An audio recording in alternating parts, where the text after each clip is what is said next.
आगे बढ़ते बताएं, जेएमएम के केंद्रीय कार्यकारिणी समिति का गठन हुआ है। शिबू सोरेन संस्थापक संरक्षक बने तो वहीं हेमंत सोरेन केंद्रीय अध्यक्ष बने हैं। बात करें तो नलिन सोरेन के साथ ही 8 उपाध्यक्ष बनाए गए हैं। विनोद कुमार पांडे समेत 5 महासचिव बने हैं। नंद किशोर मेहता के साथ ही 4 सचिव, विनोद कुमार पांडे कोषाध्यक्ष, सुप्रियो भट्टाचार्य के साथ ही 5 प्रवक्ता बनाए गए। ये बड़ी जानकारी इस वक्त हम आपके बीच लेकर आए हैं, जहां जेएमएम के केंद्रीय कार्यकारिणी समिति का गठन हुआ है। हेमंत सोरेन केंद्रीय अध्यक्ष बने हैं, वहीं नलिन सोरेन के साथ ही कुल 8 उपाध्यक्ष पार्टी के बनाए गए हैं। ये बड़ी जानकारी इस वक्त हम आपको बता रहे हैं। साथ ही वो पत्र भी हम आपको दिखा रहे हैं। आप इस वक्त अपनी टीवी स्क्रीन पर वो पत्र देख सकते हैं। झारखंड मुक्ति मोर्चा का 13वां महाधिवेशन था। केंद्रीय समिति के सदस्यों का चयन किया गया और केंद्रीय समिति के सदस्यों के द्वारा पार्टी के केंद्रीय अध्यक्ष का चुनाव संपन्न हुआ, जिन्हें सर्वसम्मति से चुना गया। माननीय हेमंत सोरेन जी पार्टी के केंद्रीय अध्यक्ष। उस महाधिवेशन में पूरे हाउस ने एक स्वर में ये प्रस्ताव पास किया। आज कार्यकारिणी समिति का गठन माननीय अध्यक्ष हेमंत सोरेन जी के द्वारा किया गया। माननीय गुरुजी की उसमें सहमति ली गई। 63 सदस्यीय कार्यकारिणी समिति का गठन किया गया है, जिसमें सभी विधायक, सभी सांसद और पार्टी के जो वरिष्ठ नेतागण है, जो इस कार्यकारिणी समिति में समाहित किया गया है। 291 सदस्यों की समिति है, जिसका अधिकतम जो संख्या है वो 350 है। तो अभी 63 कार्य समिति के सदस्य बने हैं और 291 केंद्रीय समिति के सदस्य। ये पूरा बयान भी हमने आपको सुना है। इसके साथ ही इस खबर पर तमाम जानकारी के साथ हमारे सहयोगी राकेश हमारे साथ लाइव जुड़ चुके हैं। रुक कर लेते हैं उनका। राकेश, जेएमएम के केंद्रीय कार्यकारिणी समिति का यहाँ पर गठन किया गया है और जैसा कि कहा जा रहा था सीएम हेमंत सोरेन केंद्रीय अध्यक्ष बने हैं, तो वहीं और कई सारे और भी पद यहाँ पर अलग अलग लोगों को जिम्मेदारियां मिली है। किस तरीके से विस्तार को देखा जाए राकेश? झारखंड मुक्ति मोर्चा की नई टीम जो है वो बनकर तैयार हो चुकी है। मुख्यमंत्री हेमंत सोरेन कह लीजिए, पार्टी के केंद्रीय अध्यक्ष कह लीजिए, उनकी जो टीम है वो पूरी तरीके से बनकर तैयार है। हालांकि अभी कुछ और नाम इसमें जुड़ेंगे और हमारे साथ सीधे बातचीत करने के लिए पार्टी के जो केंद्रीय महासचिव हैं विनोद पांडे जी, वो मौजूद हैं। विनोद जी, नई टीम बनकर तैयार, कैसी टीम बनी है, कितना बैलेंस टीम है, ये बताइए। बिल्कुल बैलेंस टीम है और पार्टी का 13वां केंद्रीय महाधिवेशन संपन्न हुआ रांची के खेलगांव टाना भगत स्टेडियम में।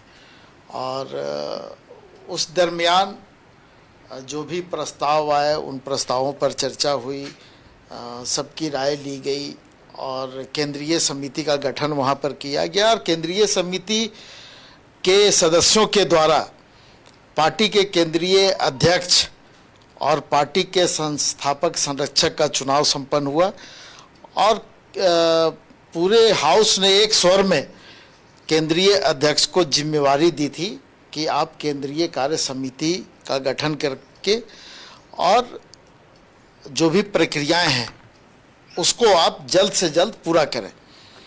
तो आज केंद्रीय कार्य समिति के पदाधिकारियों सदस्यों की सूची जारी हुई है और ये जो नई टीम बनी है हेमंत सोरेन जी के नेतृत्व में, निश्चित रूप से इस राज्य के लोगों की जो अपेक्षा है उस अपेक्षा पर खरा उतरने का काम करेगी और पार्टी के कार्यकर्ताओं की भावना के अनुरूप ये कमेटी काम करेगी। अच्छा, इसमें एक चीज़ जो नयापन जो देखने को मिला इस कमेटी में, जो पार्टी के जो विधायक हैं या फिर सरकार में जो जेएमएम कोटे के जो मंत्री हैं, उनको थोड़ा सा अलग थलग रखा गया। ये किसी को अलग एक पद एक व्यक्ति वाली जो सिद्धांत है, किसी को अलग थलग नहीं रखा गया है।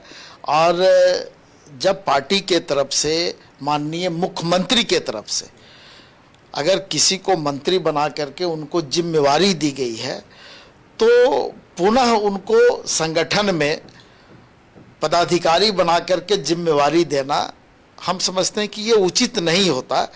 तो ये निर्णय जो पार्टी के अध्यक्ष माननीय हेमंत सोरेन जी के द्वारा लिया गया है, निश्चित रूप से संगठन के लोग संगठन में भी काम करेंगे और जो जिम्मेवारी माननीय विधायकों को मंत्री के रूप में दी गई है, वो भी अपने काम को सुचारू रूप से कर पाएंगे। ये जो 63 लोगों की टीम बनी है, इसमें बिहार, बंगाल, उड़ीसा को भी एकोमोडेट किया गया है। बिल्कुल, बिहार, बंगाल और उड़ीसा से भी केंद्रीय कार्य समिति में लोगों को शामिल किया गया है और देश के कई अन्य राज्य जहां पर पार्टी काफ़ी मजबूती से काम कर रही है, उन राज्यों से भी केंद्रीय कार्य समिति में सदस्यों की संख्या बढ़ाई जाएगी।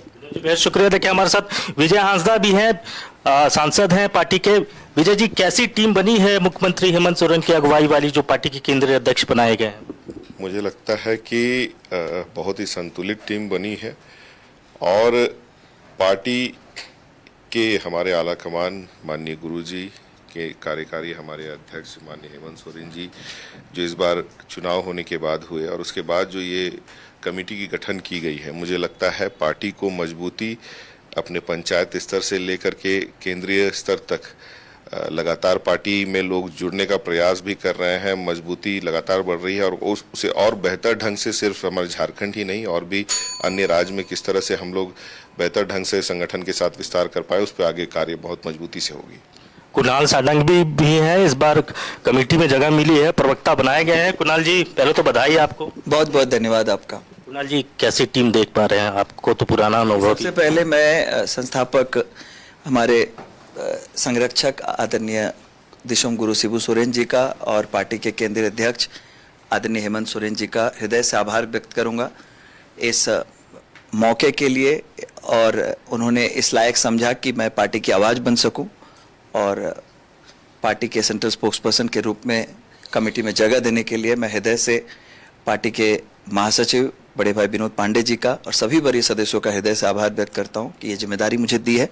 और निश्चित रूप से जिस तरह से जन सरोकार के मुद्दों को लेकर राज्य की सरकार काम कर रही है और समाज के सबसे निचले पायदान पर बैठे व्यक्ति के जीवन में भी जो सकारात्मक बदलाव राज्य सरकार के कामों के द्वारा किया जा रहा है, उन बदलावों को हम लोग जनता के समक्ष रखेंगे और सभी मुद्दे जिससे राज्य की जनता को सरोकार है वो देश के समक्ष भी हम लोग रखेंगे काम।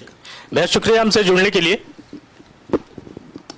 जी राकेश, बिल्कुल तमाम अपडेट आपने हमारे साथ साझा की और सभी से आपने लाइव बातचीत भी कराई, तो बहुत बहुत धन्यवाद। तमाम अपडेट आपने हमारे साथ साझा किए।